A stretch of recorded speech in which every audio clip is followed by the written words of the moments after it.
The final part of the prosecutor's closing arguments against Diddy, and they are bringing up the obstruction and Diddy's witness tampering charges, saying he knew what he was doing by reaching out to people that were going to testify against him. So let's get into it. Now, for the witness tampering and obstruction after Cassie filed her lawsuit, this weaves the whole story together. Jane wrote, "You gaslit me." She posed a problem for the defendant. Mr. Combs called Jane. The calls were recorded on Christina Combs' phone. You can listen to them.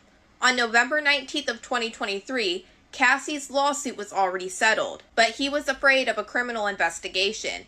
He calls and asks, "What can I do to make you feel better?" He says, "I can't be speaking on the phone."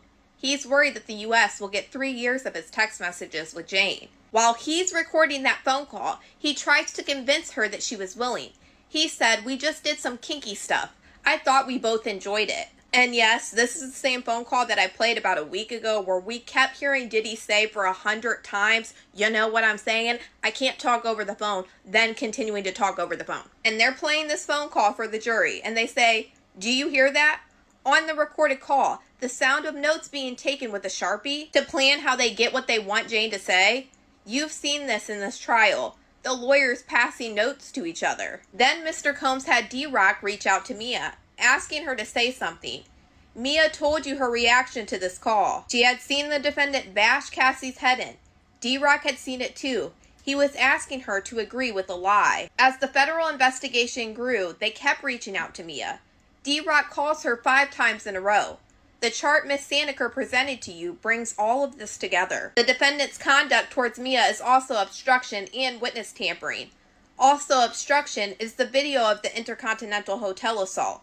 It's bribery, but also obstruction. Finally, venue.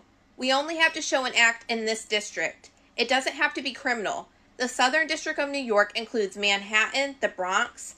Count 2, the freak-offs in Manhattan. Count 3, the freak-offs with Jules at the London Hotel in Manhattan. Count 4, Jane in Manhattan. You spent the last 7 weeks listening to a lot of the evidence that was hard to hear or see.